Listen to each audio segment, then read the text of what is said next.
naman akla. Narito tayo ngayon upang matunghayan ang napakainit, nagbabaga at talaga namang usap-usapan at maraming pinaka-inaabangan na issue ni Ate Erica. Sa pagpapatuloy ng ating istorya ay kasalukuyan nga na pinag-uusapan ni Kalingap Val Santos Matubang at ni Lolo Miguel ang bahay ni Ate Erica at ng kanyang ate na pinatayo ni Sir Jun A para sa kanila. Ang bahay nga daw na ito ay napakalaki at napakaganda.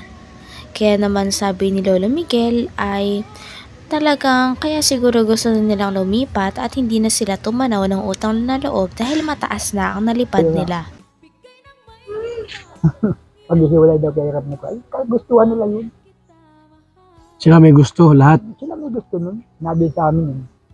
Anya lolo, sabi sa akin, nakayadaan mag-direct ka kay Rab na ayaw ko na, mag-vlog.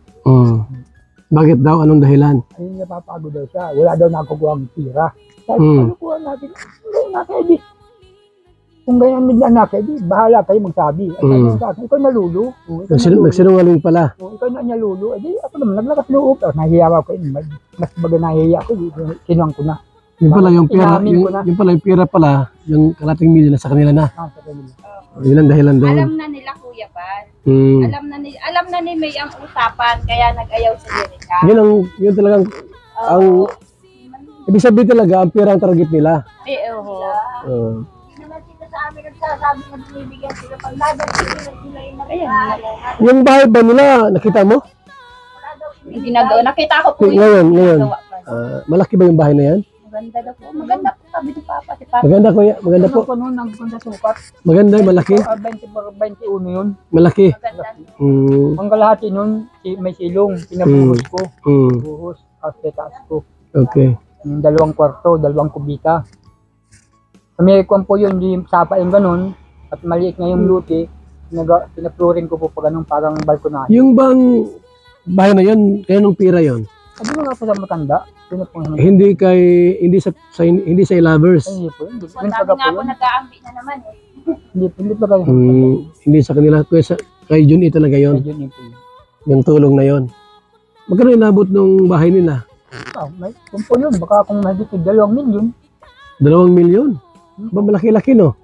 May silong eh. Ang baka lang eh, pang ilalim ay talagang solid. Yung pira na yun, talagang walang ibang tumulong, si Jun E lang. Wala doon ang lovers. Yung mayari na lang, yung yari na yun, nag-aambi yun, lovers. At kung walang binibigay? Wala naman.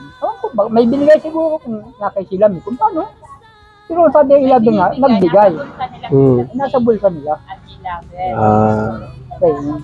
Hindi man yung magawa ng ilaber kung wala ibinigay. Kaya Bakit sila sira sa ilabers? Akala ko pagkakampi sila. Hanggang ngayon pala ay nasasaktan pa rin si Lolo Miguel dahil nagawang sabihin ni Ate Erica at ng kanyang ate ang mga masasamang salita sa kanilang lolo sa social media.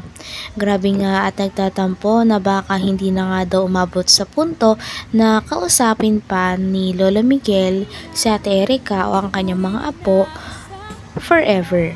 Talagang napakasakit daw talaga ng kanyang damdamin at hindi niya matanggap na nilapastangin daw siya ng kanyang mga apo pagkatapos niya itong alagaan, bihisan, paaralin at buhayin ng ilang taon hanggang sa magkaisip na sila.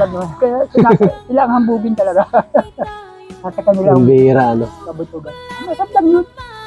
Siyempre pag igwa nyo ni Rab, yun, madidingig nila. Wala sinong kaya hiya. Sa halip na wala ng issue, tapos na di na kami abay, nagkaroon naman ng issue at umakita ko sa live stream. May mga sumusunod kasi. Siguro paniwala, pinangakuan siguro na gayaan. Ang aming pangako yun. Hindi na ako nagko-content sa kanila, ito lang, sa inyo lang, pabahay. Wala na ako yung mga abot sa kanila. Ngayon, maroon naman dahil yung ina ang naglabas na naman, gumawa ng kwento. Gawain mo sila mo. Yung hininili kayo na yung ina kong yung tinuruan naman. Tinuruan na? Ilan taon na yung ina? Ano po yun? Masingpinta na tayo. Mga 50 na yun. 40. Ha? 40 po. 41. Ay ba, bata pa pala. Opo, 2 taon lang po pag-iisa namin. Hindi na kayo pupunta ron. Hindi na po mula Kuya Bal nga nung... Dami ka rin ata sa kwento niya. Opo, pati po yung isa kong lalaki na pinag-anuhan na scammer. Damay din. Ang yung nangyayari nga po naguhugas sila ng kamay, sa amin ibinubunton. Wala namang kami pinagkaalam silang nakikirinabang ng mga wala namang kami alam dyan sa mga ano nila. Hindi na yan tatanong. Yan, ilan nga kami sa bahay. Tao lang kami sa pusturo. Sama-sama nga kami Kuya Bal, pero tao kami sa pusturo. Wala kaming alam na umaalis sila, dumating sila sa hindi. May pagkain dyan, wala. Wala kami pakialaman. Wala ano. Talagang sila gumagawa ng kwento ay. Mahilig gumawa ng kwento kaya ganun na Gawain yung pag-ari ng anak. Sinabihan naman yun. Nanay, gato, sabihin mo ganyan, ganyan. Ang lobas naman sa social media. tuturuan ano. Ngayon naman, hindi nila alam, hindi nila inisip na kalukuhan yung ginagawa lang yun. Sila ang mapapahiya. Kaya nga ni. Pati kayo nadamay din. Lahat idamay. Pati mga kapatid niya. Dinadamay. Talagang may plano nga ata sila Ate Erica at ang kanyang ate na magdemanda kay Lola Miguel dahil sa mga statement at pa-interview nito kay Kalingap Val Santos Matubang. Sabi naman ni Kalingap Val na ready daw silang tapatan nito at kung gusto nilang magdemanda ay dapat sa legal na paraan at sa paraan kung saan talagang masusolve ang problem na kanilang kinakaharap. Actor kasi nakikita sa napapanood doon. Kung wala bang ganun, di ba siya magsasalita? Di ba? Gagawa ka ng kwento? Di ba pwede yun? Nalimutan ko lang yung, anong pangalan yung nagsusumbungan na yun? Anong pangalan? Nagsusumbungan ba ni Gina? Ay, kilala sila. Reaction. Wala yun. Kawawa sila doon, lalo sila mga pasama. Wala mong magawa yun? Walang magawa sila. Kaya sila lang napapasama din. Kawawa naman silang gano'n at talagang nagpapadala sila sa gano'n ay. Nakikita na kasamaan yung magagawa nila. Panluluto. Mas ibinigyan ng pera. Hindi daw ni Piso daw. Dapat kung may reklamo sila, idemanda nila. Oo, idemanda nila. Huwag yung kay Tulpo. Anong magawa ni Tulpo dyan? Di ba yan hukum?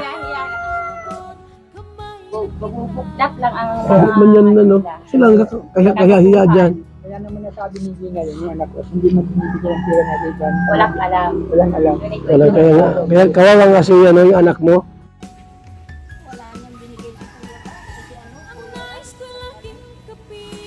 Nasa vlog naman.